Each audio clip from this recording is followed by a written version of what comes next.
When Barack Obama took office in January 2009, the world tuned in to watch the historic event. But many also were curious to see what his fashion-forward wife, Michelle, would be wearing. When Michelle Obama wore this dress and coat on Inauguration Day, Isabel Toledo entered fashion history. This is now one of the most famous dresses in the world. Whatever the First Lady selects as her official wardrobe for the inaugural day becomes something that everyone looks to. And so began fashion's love affair with the First Lady. It seems to be that everything the First Lady touches turns to gold these days. She's really pretty much the most glamorous American woman we've got going right now. In this issue, we explore Michelle Obama's wardrobe and look at some of the designers she includes in it. It's great for Jason Wu. It's great for Isabel. It's great for Cancun that all these people suddenly are becoming household names because of Michelle Obama.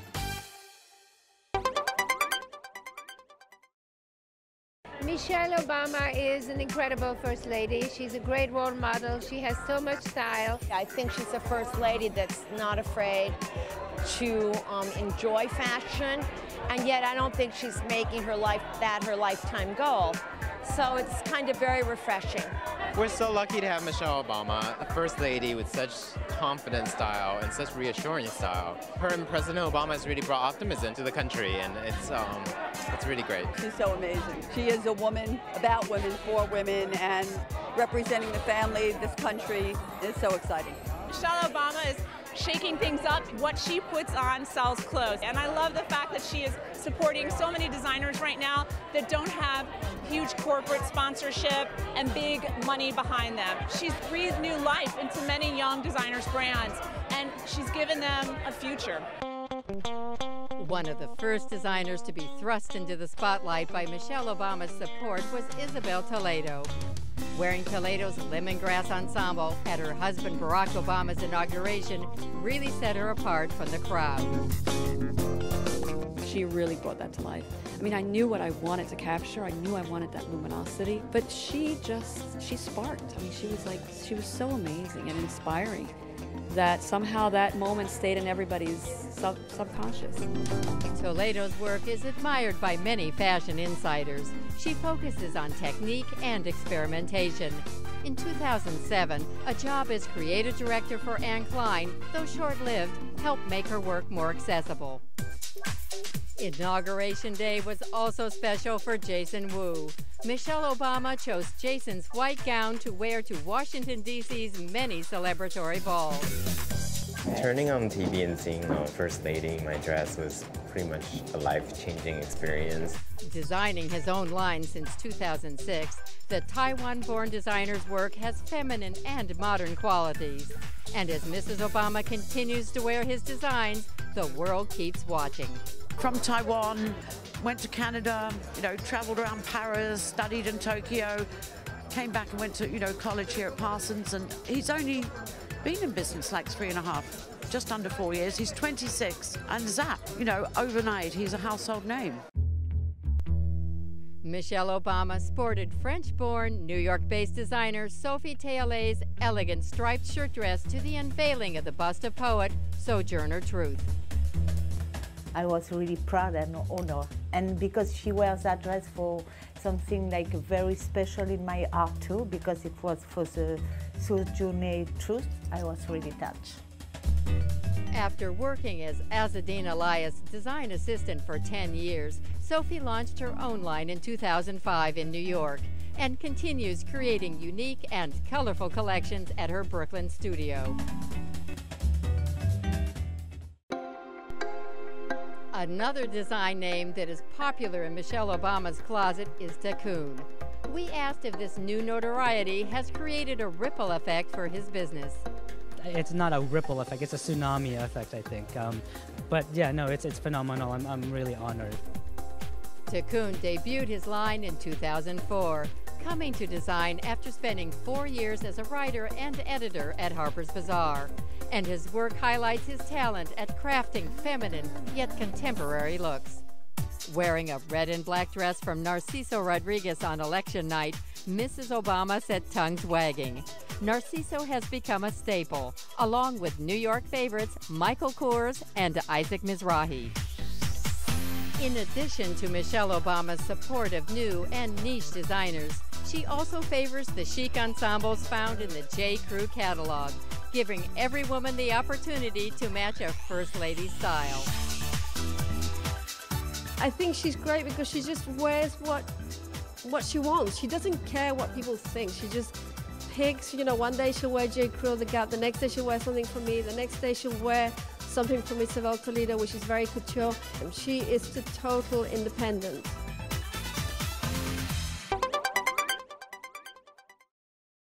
Everything I loved was in fashion. That was how it all came about. It just was really organic. It was an organic process, and decided, you know, I was going to go to Parsons, and I was going to graduate, and I was going to become a fashion designer. Unlike many others, Jason Wu's dreams became a reality, and just days before his resort collection, the young designer gave us a preview. A fun resort collection that ushers the way for, you know, sort of make way for spring. And so, you know, we're fitting our first girl today for our show. We should talk about hair and makeup too. Resort collection was sort of inspired by Iris Apfel and her sort of eclectic style. So wanted to sort of get the inspiration in the form of sort of quirky prints, bright highlighted colors. The other pair of shoes come. This is like chic. This is sorry, let's do the fitting. It's perfect fit. It's good. Yeah. We actually fit this. I'm just gonna fit it on her actually. Okay. Should we? Or you know, I think in the beginning you have to do everything yourself, and I still do a lot of hands. You know, I do all the fittings myself, and I'm very hands-on. Seeing it on the girls and seeing like your sketch come to life, I think that's my favorite part. Because, you know, it's like usually from a sketch, you have to, you know, it's such a long process from start to finish. And sometimes, you know, like right now when you see it on the girl that's actually going to be wearing it, it's really rewarding. Let me turn around for a second. Particularly rewarding for Wu is the attention he has received from the First Lady. Mrs. Obama's worn his creations on the cover of Vogue and to her husband's historic inauguration. Turning on TV and seeing the First Lady in my dress was pretty much a life-changing experience, and really, you know, it had already dropped everything and, you know, screamed for half an hour because it was so exciting. You know, it really was about everything my collection embodied. It was beautiful, it was light, airy, and optimistic. It never stops exciting me seeing, you know, the final product on the girl, on the woman. I know, it looks pretty good, right? It's like perfect on top. It's about movement, you know? I thought this like sums up the resort. You're welcome.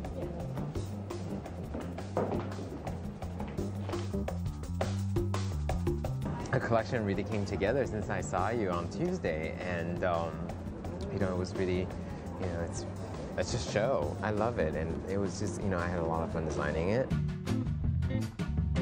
I think that he's really taking on the mantle of a young Bill Blass, you know, someone who does grown-up clothes for real women. I think he's not interested in being the latest hip thing on the block. I'm a designer slash businessman. You know, I design, but I also want to be smart about it. And as conceptual as collections get, at the other hand, really think about what my customers want from me. And I think it's really important for a designer to be a little bit of both. I go to work every day, I feel inspired, I feel happy. The art of fashion is my passion, and that's something I really love doing. And I can't imagine doing anything else. But I could be a cook, though. That's very artistic, too.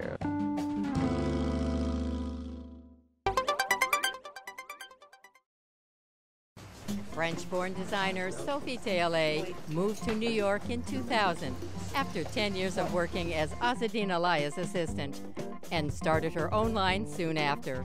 We recently caught up with Sophie at her Brooklyn studio. I love New York because it's a cosmopolitan town, and I really feel like home, really. For me, this is my place. I try to dress like a smart woman who want to look like pretty, not over sexy, and be themselves too. I love to dress women from all over the world, like all colors, everybody. Slim, big, good, not good. Everybody, we are all women. When I do dresses, I think about the woman first, but I think about the men who are gonna go with the woman. And I think it's really important if, as a lady, you have a feeling of what your boyfriend, of the way that men are look at you in the street. And I prefer a man to look at a woman in a way that is subtle. I make everything in America, in New York, so, and everything inside, it's like a piping and by hand, and so for sure, because I want, when you take off the dress, I want the dress to look beautiful too. The last one? This dress for me, it's about that beautiful time when they were living in the prairies. So this is all the little print, and voila. So you can wear it like that, or if you don't feel comfortable, you wear it like this. I like the feeling that you can take my dresses and you stay who you are, and you can do whatever you want in my dresses. Theallet made headlines when Michelle Obama wore one of her dresses to the unveiling of the bust of poet Sojourner Truth. I was really proud and honored. And because she wears that dress for something like very special in my heart too, because it was for the Sojourner Truth, I was really touched. I think it's really important to help the woman to feel like better, to feel like strong, to feel like, hey, I can look beautiful even if I get like some extra pounds. Because fashion is for everybody really, so that's what I believe in it.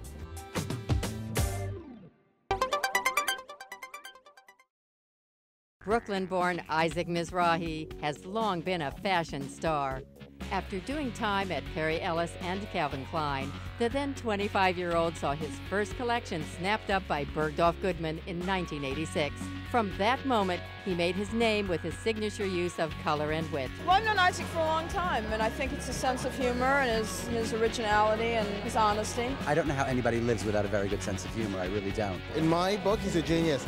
He's a genius because he does the most incredible American clothes. I'm such a fan of Isaac, you know, and I'm such a fan of his sense of coloring. Color is always, for me, a very essential form of expression, just because I think that it's one of the last luxuries that women can actually embrace. This idea of buying something that's pink or red as opposed to black or gray or brown, it's a different thought. You think about it a little bit and it sort of becomes a very big luxury. His high-energy fashion shows often revealed the magic behind the scenes, and Hollywood glamour always influenced him. Few fashion designers have understood the power of movies or the glamour of Hollywood as well as Isaac Mizrahi. Glamour is my favorite word because I've always sort of lived for glamorous women. My whole design sensibility comes from people like Carol Lombard. I don't copy those clothes. I create the new Jean Harlow every day. Mizrahi's design sensibility has taken him far from the catwalk. He has designed costumes for Broadway and opera. He has hosted a cable talk show, and as the subject of a documentary, Unzipped, he became a household name.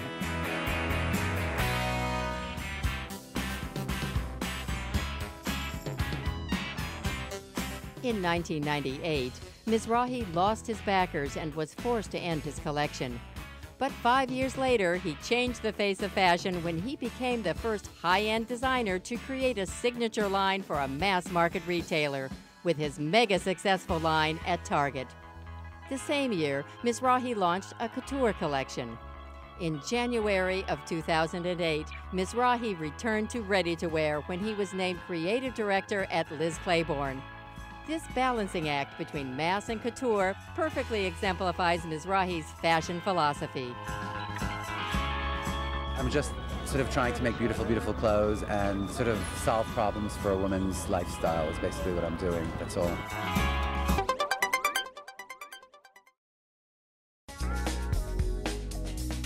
I've always worn Michael Kors because it's so basic and simple and well cut. I think Michael designs clothes that are wearable. I like the fabrics, I like his style, I think it's sexy but classy. It's what Michael does best, is American sportswear. In 1981, the Michael Kors label was formed, and it has never strayed from Kors's initial vision of chic, luxurious American sportswear. I think the main thing that I love about Michael is that his clothes are timeless. They never go out of style. There's an edge to it that he sort of brings in that makes you feel like, you know, it's a little bit embellished, where you can actually feel very clean and classic, but also have a little kick. If you want to have a long-term client, you need to take them on a journey. That's not an abrupt change every season. It's easier when you kind of stick to your guns. His accolades are almost as long as the list of products that bear his name: accessories, swimwear, menswear, fragrance, and he's become practically a household name thanks to TV's Project Runway. It is such a dream come true. It has been very exciting, and he works so hard. I think the only way that he can do that is because he loves it so much. Michael Kors is on such a roll.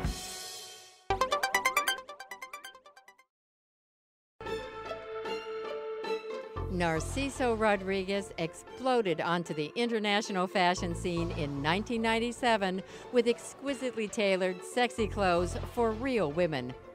Bucking the trends each season, he delivers sculptural modern style that complements what's already in his client's closet.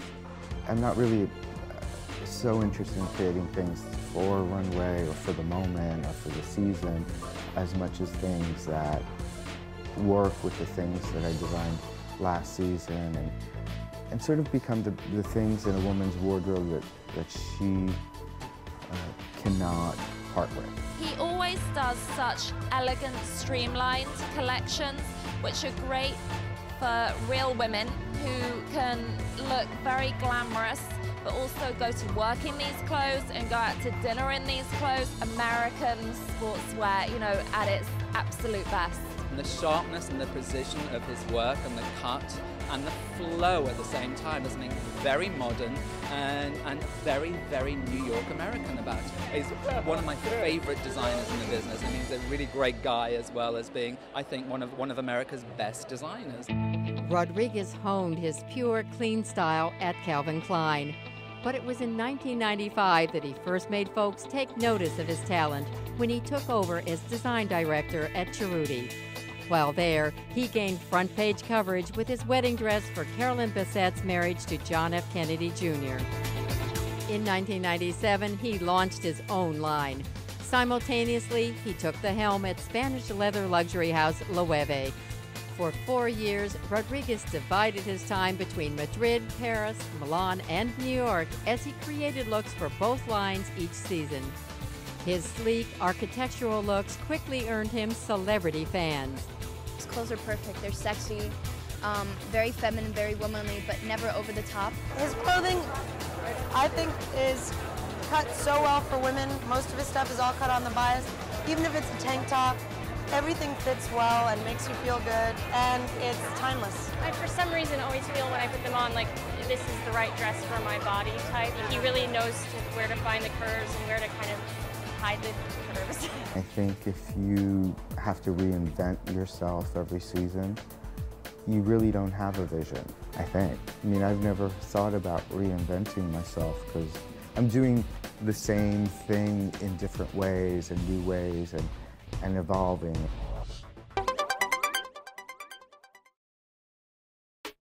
The museum at the Fashion Institute of Technology in New York celebrated the quietly acclaimed 25-year career of Isabel Toledo, one of America's most cerebral designers. With an exhibit of over 100 of her conceptual designs, the fashion designer and her husband, illustrator Ruben Toledo, were thrust into the global spotlight by the very first dress on view. The ensemble that First Lady Michelle Obama wore to her husband's inauguration in 2009 had Toledo's name echoing around the world. Oh, indeed, the lemongrass. Well, that Michelle has a lot to do with it, I have to say, because she really brought that to life. I mean, I knew what I wanted to capture. I knew I wanted that luminosity, but she sparked. I mean, she was so amazing and inspiring. This is now one of the most famous dresses in the world. The First Lady again chose an Isabel look for her visit with the Queen of England.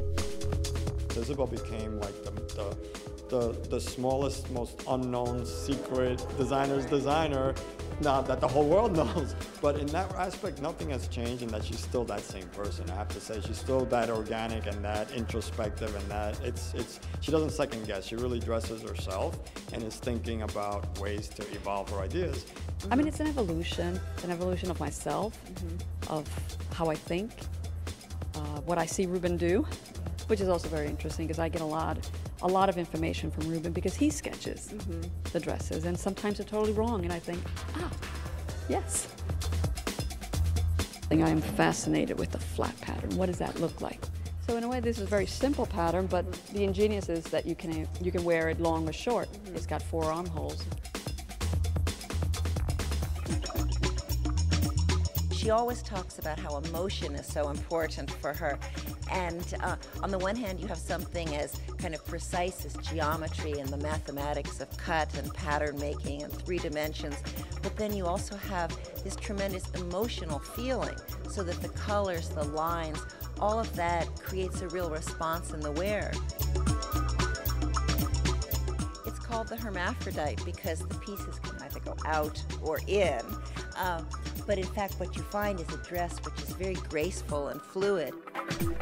In 2007, American sportswear company Anne Klein looked to Isabel's artistic approach to rejuvenate the ailing label. I work very much on my own, and I'm not following trends, and I don't follow the time of fashion.